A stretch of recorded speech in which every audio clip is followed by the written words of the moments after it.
Looking for new video bros. Guess you could call us Video Alright guys, welcome back to Video Bros. Well, actually, technically five. But we're getting three types of games.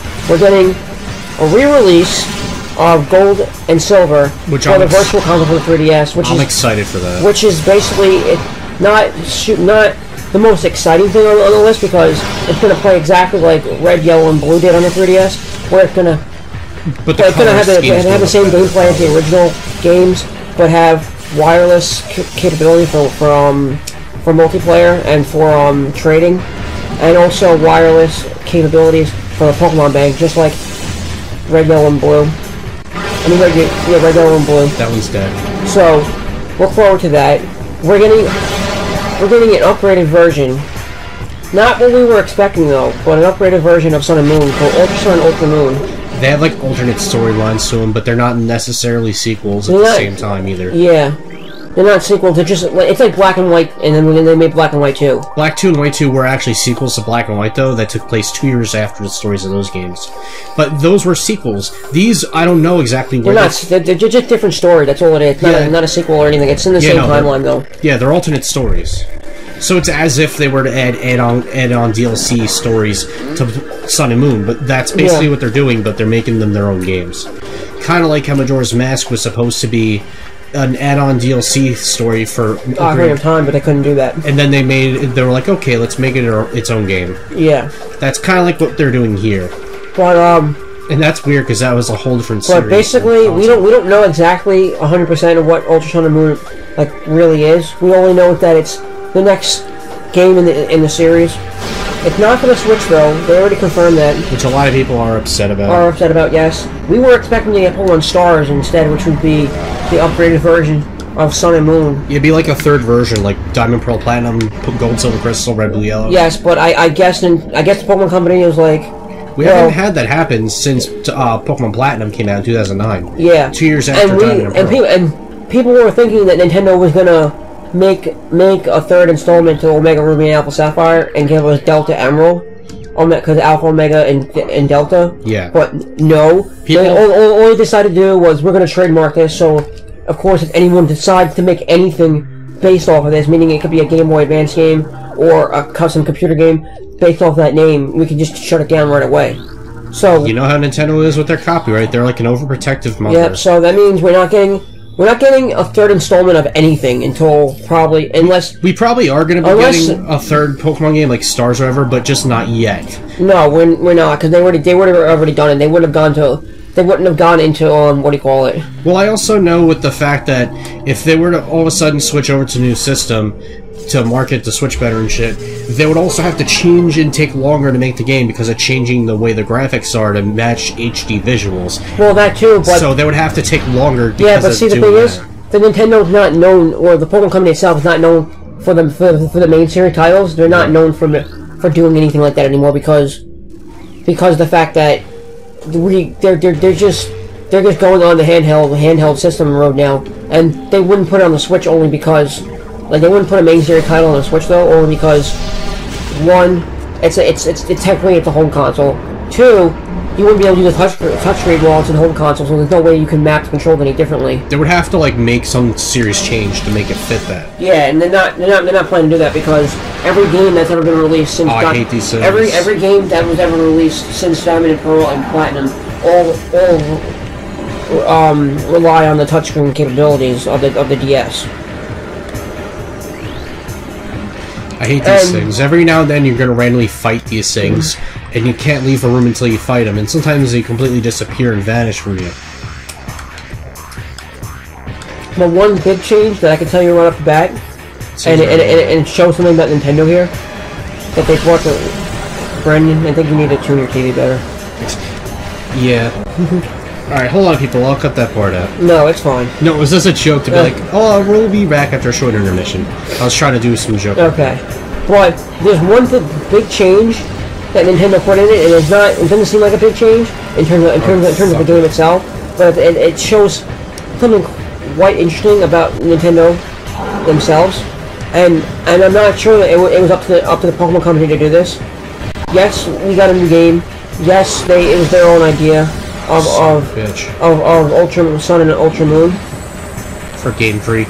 From Game Freak, yes, that was their own idea, of course. But one big change they put into the game right away, and I'm pretty sure it wasn't Game Freak's or the Pokemon companies doing that. I think Nintendo brought upon them and made them do it. Was that if you look at the trailer that's online right now for Ultra Sun and Ultra Moon, you'll see very briefly they show off. They show off a brand new adventure, blah blah blah. You get to go into your house, shoot your Pokemon, this and that, and in your own house that you start off in. Expansion. And every Pokemon game had this. Every Pokemon game had this where you would go there's a console in your room. When you go into your house, you get either SNES, you'll get a Nintendo 64, you'll get a GameCube or Wii and a Wii U. But every time Nintendo has ever, or a Pokemon company or a Game Freak has ever released a Pokemon game, from like, say if it was Black and White 2, or the remakes of the games, whatever, they've never taken out a console from that game and changed it to a different console, unless it was a new generation or something had to happen. And this isn't a new generation for Ultra Sun and Ultra Moon, and they took out the Wii U completely from the game. They're like, fuck the Wii U, no one cares about the Wii U. And I'm pretty sure Nintendo had been dealing with it because Nintendo doesn't even want to acknowledge that console even exists anymore. Meaning they already canceled it, getting rid of their inventory for every game that's available. They stopped production of it and everything.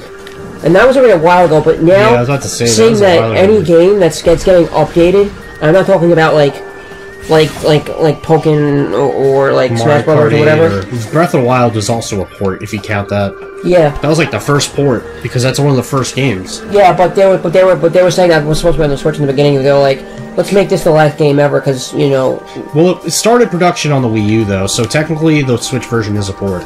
Technically, but because of development being on the... Yeah. Originally starting on the Wii U. So, if you're playing Ultra Sun and Ultra Moon, look out to be playing a Switch, maybe. Maybe, just maybe, they'll take inspiration from Nintendo, because they did one really cool feature. And, if you ever played the Animal Crossing games, if you know what I'm talking about, if you played New Leaf, they have they have amiibo support for the game. Now, what's cool about that is, I wish the Pokemon Company could take this idea, because it's actually a really innovative feature. What, make them into cards? No. Not the cards, because they have amiibo. I think they have... Because they could make amiibo trading cards, but they have the amiibo support for for Animal Crossing New Leaf, and if you put certain amiibo on there, you'll be able to get either a 3DS or a Wii U inside the game. But, you know what's cool about that? You can actually interact with them and play games on them inside Animal Crossing. I mean, you'll interact with 3DS, and it'll come up with a 3DS like start screen or whatever, and you'll be able to interact with it and play a game, like a short mini game. And it also works with the Wii U that you can get in that game too. So energy tank. So I'm hoping, you know, what'd be really cool. What they should do. What? And I'm just thinking about this. This should be a cool idea. Since the Ultra Sun and Moon have the I can't go this way yet. Had the Switch in there. Why don't you take the Switch out and be like, this is my Pokédex now? Wait, what do you mean? Like you have the Switch, right? Yeah. In Ultra Sun and Ultra Moon. You're like, well, Brandon's playing Nintendo Switch. Okay, I think it's time to go now. No, you actually like say if you have your Pokewatch or whatever, and like someone contacts you, and your professor contacts you, like, is it a Nintendo Switch? Yeah, well, I came over one day and I hooked it up. It's your DS. I mean, it's your Pokédex now. Instead of having rudimentary Pokédex, you use a Switch as your Pokédex. Yeah. Well, I can see that being a thing. Someone at Game Freak or Nintendo should hire us to give them ideas for games. I'm thinking that I know, but you know they're trying. They don't like fan ideas. Yeah, I know. Yeah, because they're not Sega or Capcom. Yeah, but now going back to Pokemon games, or any other company that's actually in touch and understands and listens to their fans. Now going back to the Pokemon games, and don't punish their fans. Konami and Nintendo. Yes. Speaking of Konami, I have something I want to talk about also with them, but not Is this like later. Fuck Konami News like Jim Sterling does? No. Because he already did that Fuck Konami thing. Fuck Konami News. No, I know, but this is something that's actually interesting. I'm gonna see where it goes, but I'll talk about it later. So, well, look at that range. So for the Pokemon Company, that's crazy. The Pokemon Direct, we got 3 games I was talking about. We got Ultra Sun, Ultra Moon. We got Virtual Console releases for the 3DS, Gold and Silver, and the Game Boy Color. If you tally it all up, it's like 5 games. That's just 5 games, but there's 3 categories. Yeah. So we're getting 3 categories. We're getting 2 new Virtual Console games, 2 3DS games from Ultra Sun, Ultra Moon, and now we're getting like the deluxe version of Pokken Tournament for the Wii for the Switch. Super Missile. And basically, what this game has is a couple of new modes, 3 new or 5 new characters that you can play as from the arcade version, and there's one that's not from the arcade version that we're getting. And I don't know who it is, but it's just I'm definitely looking forward to playing them. So, do you want me to tell you them? Because you get Darkrai. You get Darkrai, Scizor, Empoleon, Krogunk.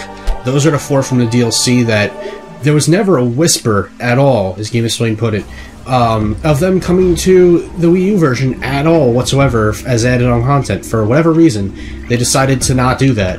They were only keeping them to the arcade version. Yeah, thank you. But on the Switch version, we're getting those 4 characters, and we're also getting a Pokemon from Pokemon Sun and Moon. We're getting the third stage grass starter, Decidueye, who's this badass ghost and grass and ghost type fighting type grass and ghost type Pokemon, and he looks awesome. I loved using him in Pokemon Moon because I don't want to choose the same starter in 2 different games like the same time. So in Pokemon Sun, you know I like fire types. I chose Litten. So I had Incineroar with me. Pokemon Moon, I chose Rowlet, so I ended up having Decidueye.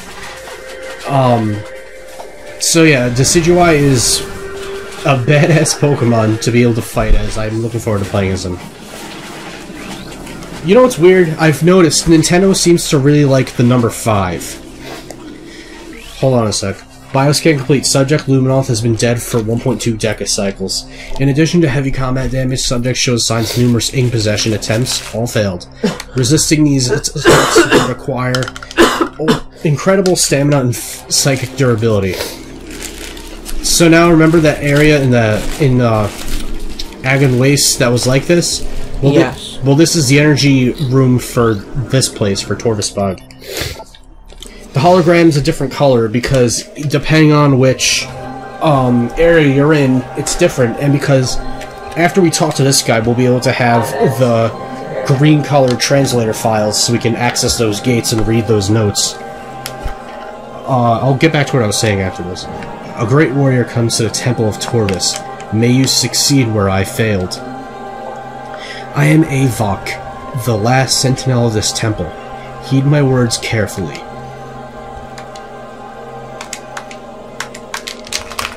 Come on, you piece of shit! What the hell? I don't know. You ever have to go up and fix it? Yeah, please. Alright, let's check this out. I don't know why it just decided to fuck up on me.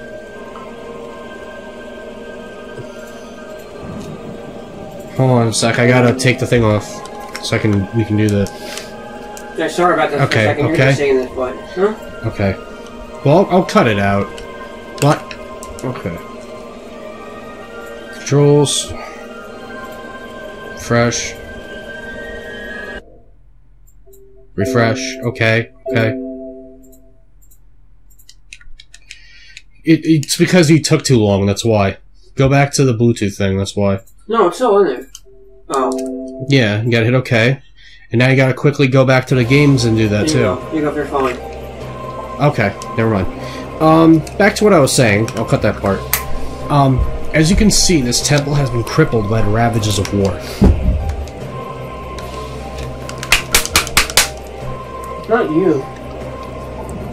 While the main chamber has been mostly preserved, the remainder of the temple has been flooded. You must use your abilities. I thought something fell out of the controller from me hitting it sword, but that was the point. You must use your abilities to venture into these flooded areas and find the keys you need to enter the Dark Temple. The waters of Dark Aether are foul and venomous. Avoid them if you can. I have to, like, point it at the screen. I have updated your translator module. You can access devices and doors coded with emerald holograms. Search the area is now open to you, so now we can access more areas. The Aang will seek your light with great zeal. Do not underestimate them. Alright. Well, thank you very much, dead hologram person. The time for talk is over. Good hunting, and may the light of Aether guide your aim.